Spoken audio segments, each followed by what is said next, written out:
My name's Lieutenant Xavier Smith. I've been at the Richmond Ambulance Authority for about 5 years now. I've responded to plenty of crashes in my career as a EMT and a paramedic, and I've seen the difference that seatbelts can make in saving someone's life. Normally, the injuries that we see are a lot more severe when patients aren't wearing seatbelts when they're driving. So one of the most impactful situations that I think I've been in was when I was dispatched to a crash, and I pulled up on scene to see just a pile of metal, and I could not fathom that that was an actual vehicle until I got out of my ambulance and walked up to the scene. The driver was out of the vehicle walking around, and I knew in that moment that they were wearing their seatbelt and that seatbelt saved their life. When I arrive on scene and I find that a driver's not wearing their seatbelt, it's a little frustrating just because it's so easy to get in your vehicle and then put your seatbelt on. It just takes 2 seconds. I worked night shift for 4 years here, and it'd be 2 o'clock in the morning, 3 o'clock in the morning, and we show up on scene and there's nobody in the vehicle, and we're like, where's our patient at? Where's the driver of the vehicle? We took flashlights and we just walk along the tree line and we'll find somebody in the woods. They were still breathing and they still had a pulse, so we were able to get them into the ambulance and subsequently transport them to the hospital. However, if they were wearing a seatbelt, the time from us getting on scene to us getting to them and then getting them to the hospital would have been significantly decreased because we wouldn't have had to look for them.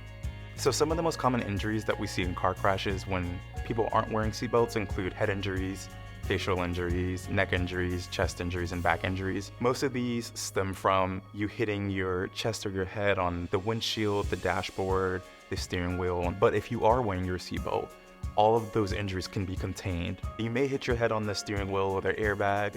However, your injuries won't be as significant. If you don't wear your seatbelt, start building the habit. Get in your vehicle, put it on. Don't move your vehicle until you put your seatbelt on. It's the safest thing to do.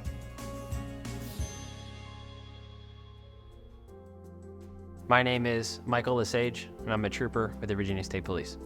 A moment in my career that reinforced seatbelt usage for me was a few months ago. I was involved in a motor vehicle crash on Interstate 64.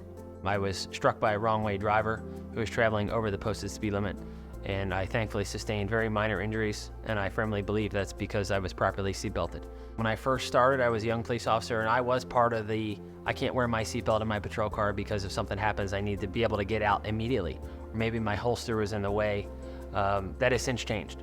I wear my seatbelt 100% of the time, on and off duty, for my safety because they work.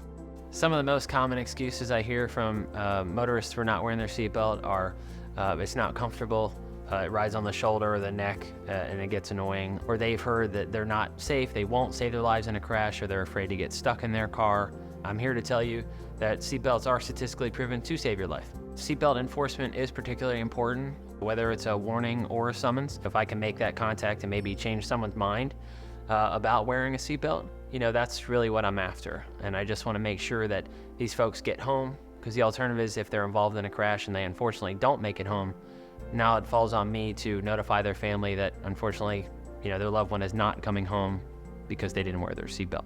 The impacts I have seen on families for those who have succumbed to injuries in a crash for not wearing their seatbelt is devastating.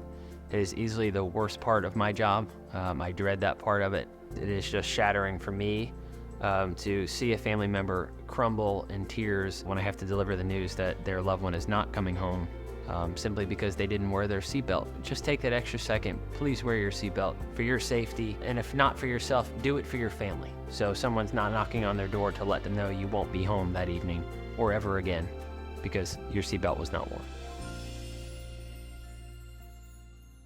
My son Christopher was a joy, a delight. He loved life, he loved his friends, he loved animals. He would always go to the neighbors and try to see their pets because we couldn't have one because he was allergic. One of our neighbor's dogs, he would always bring to the house. It was almost like his dog. So he just loved life. He had just turned 18 and just graduated from high school. The worst night of our lives was the early hours of July 4th. We had that horrid knock on the door. The police officer and chaplain were there. We knew something had happened to Christopher. They began to tell us that he was in a car crash and was thrown from the car. He didn't have a seatbelt on. We were shocked. He always wore a seatbelt every time. It was just that one time. The driver decided he was going to go as fast as he could down that road, 80 miles per hour, and lost control of the car. Then Christopher was thrown from the car to his death right here on this road because he didn't have a seatbelt on. The rest of the kids had their seatbelts on. Christopher, we called him Critter. He's the baby. He was just the cutest thing with this curly blonde hair. He was the joy of my heart.